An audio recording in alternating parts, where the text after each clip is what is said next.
Assalamualaikum warahmatullahi wabarakatuh. Alhamdulillah, alhamdulilladzi khalaqas samawati wal ard wa ja'ala zulumati wan nur. Asyhadu an la ilaha illallah wahdahu la syarikalah wa asyhadu anna Muhammadan abduhu wa rasuluh la nabiyya ba'dah.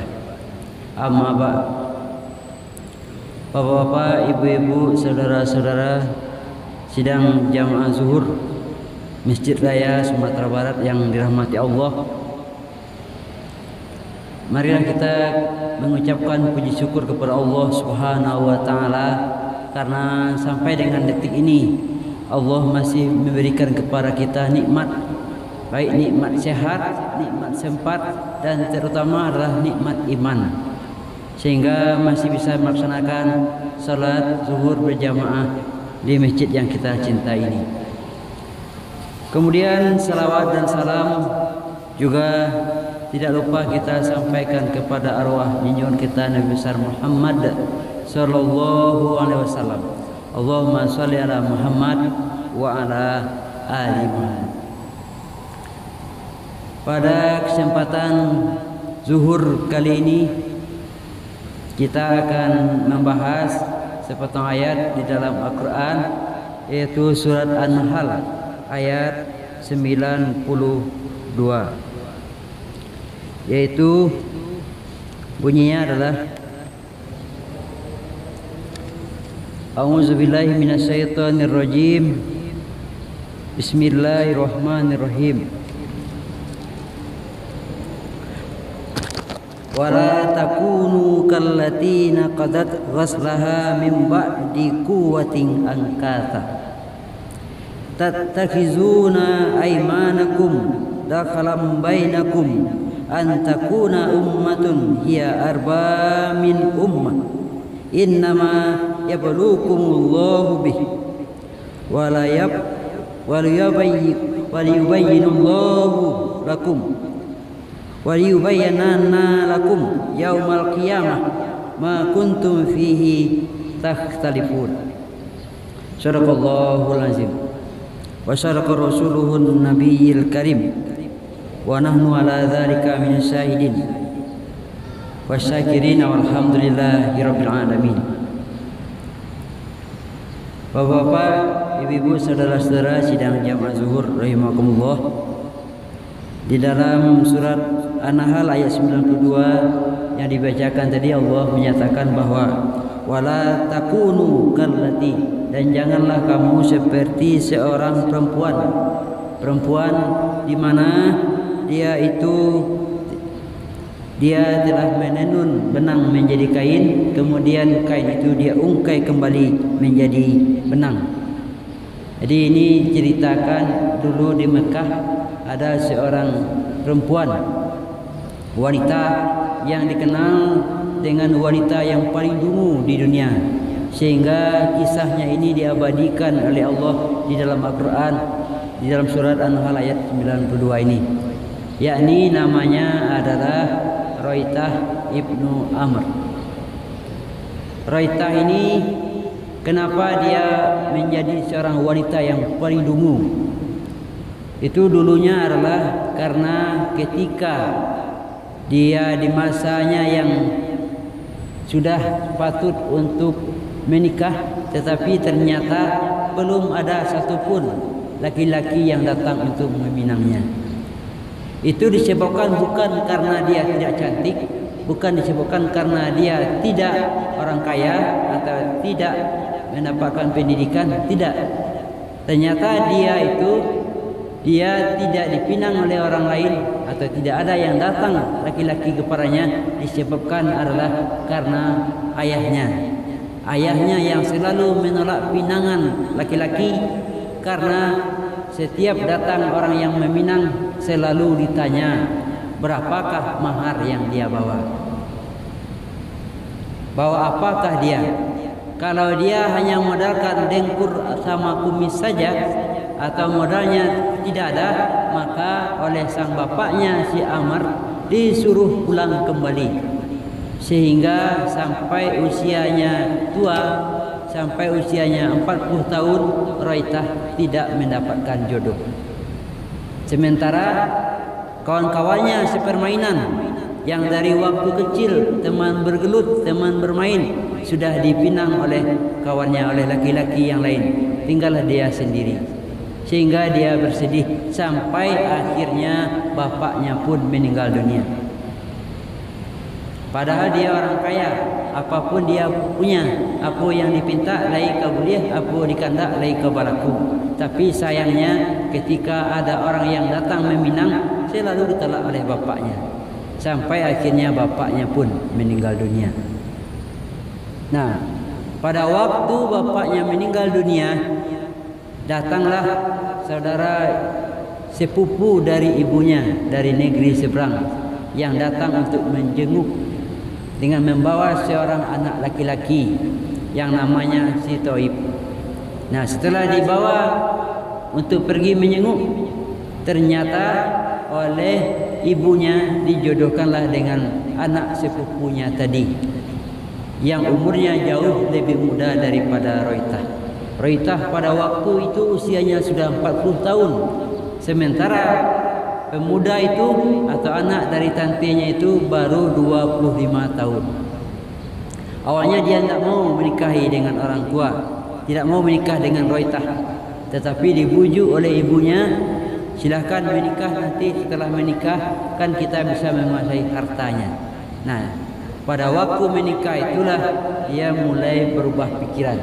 Dia bukan menikah karena cinta, karena kasih, karena Allah, tetapi dia cinta karena harta. Dia mau menikahi Roitah karena harta. Singkat kata, singkat cerita, menikahlah mereka, Roitah dengan Toib tadi. Setelah menikah, di malam pertama, di malam kedua, cukup malam ketiga, si pemuda tadi, si Toib tadi mengatakan kepada Roitah, "Wahai istriku, aku rasanya malu rasanya kalau di rumah terus. Masa seorang laki-laki di rumah tidak bekerja, tidak apa-apa, hanya makan dan minum saja. Malu saya. Maka oleh sebab itu izinkanlah saya untuk pergi merantau ke negeri seberang." Apa jawab Roitah pada waktu itu? "Apa bang, mau pergi ke mana bang? Jangan pergi ke mana-mana. Kalau harta kita punya, itu coba lihat bahan makanan lebih dari 2 lumbung kita punya. Uang lebih dari 2 kamar, 2 gudang kita punya. Harta warisan kita punya banyak. Tidak usah abang pergi merantau ke mana-mana. Cukup kita habiskan yang ini saja." Tetapi Roitah, tidak mungkin saya akan di sini saja. Malu saya sama tetangga. Oleh sebab itu, kalau kamu tidak keberatan, berikanlah sedikit hartamu itu untukku untuk pergi berdagang ke negeri seberang. Nah, itulah awalnya. Kalau itu kecil abang, biarlah ambola peh jua abang ke negeri seberang. Sebelum abang pergi, berapa abang mau dikasih bekal? Oleh si Toib dia minta, saya cukup 2 saja. 2 kantong saya cukup. 2 cukup, 2 kantong, kata si kata Roitah, cukuplah. Tapi Roitah menyatakan, tidak mungkin, biarlah saya tambah 1 kantong lagi. 3 kantong uang dibawa oleh si Toib pergi ke negeri seberang untuk pergi berdagang bersama dengan orang-orang yang berangkat pada waktu itu. Tetapi ternyata setelah sampai di negeri seberang, si Toib tidak pulang-pulang.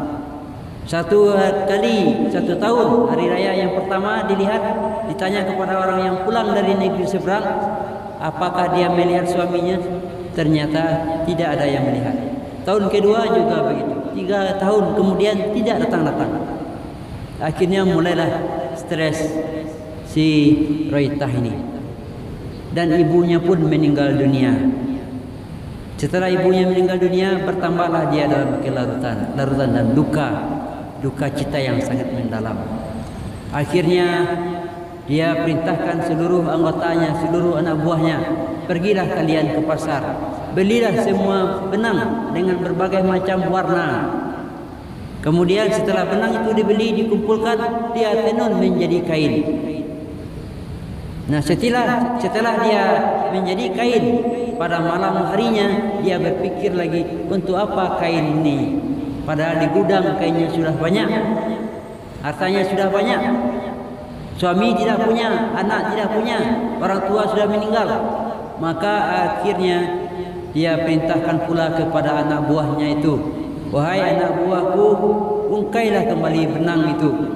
Jadi pada malam harinya kain atau benang yang sudah menjadi kain itu diungkai kembali menjadi benang. Kemudian keesokan harinya, ketika dia tidak ada pekerjaan apa-apa, dia berpikir pula, sampaikan kepada anak buahnya, wahai anak buahku, silakan kembali tenunlah benang itu menjadi kain. Begitulah seterusnya sampai akhir hidupnya Roitah model itu. Itulah makanya diabadikan oleh Allah dalam Al-Quran, dialah sebagai wanita yang paling lumu di dunia. Sidang jamaah zuhur rahimakumullah. Jadi dari gambaran ayat itu dapatlah oleh kita suatu kesimpulan atau suatu hikmah, bahwasanya kalau kita sudah berjanji kepada seseorang, hendaklah kita menepati. Janganlah seperti janjinya si Taib kepada istrinya, yang berjanji hanya 1 tahun akan kembali, tapi beberapa tahun kemudian tidak pernah kembali lagi untuk menemui istrinya. Karena dengan janji yang kita ucapkan, bisa jadi orang yang tempat kita berjanji akan menjadi sengsara dengan janji yang telah kita sampaikan. Dan juga orang yang menepati janji itu merupakan salah satu tanda orang yang beriman. Dan orang yang tidak menepati janji itu merupakan tanda-tanda orang yang munafik. Ayatul munafiqun salasah, idza hadatsa kadzdzaba wa idza u'ida hudifa wa idza tu'mina khana. Yaitu tanda-tanda orang yang munafik itu adalah ada 3. Yaitu yang pertama, apabila dia berkata selalu dusta. Apabila dia diberikan berjanji, apabila berjanji pada orang lain selalu dia ingkari. Dan apabila dia diberikan amanah selalu ingkar atau khianati. Nah, mudah-mudahan kita tidak termasuk kepada orang-orang yang khianat, tidak termasuk kepada orang-orang yang melupakan dengan janji kita, baik janji kepada Allah maupun dengan janji kepada manusia. Karena janji itu nanti akan dituntut oleh Allah SWT di akhirat. Hendaklah kita menepati janji kita.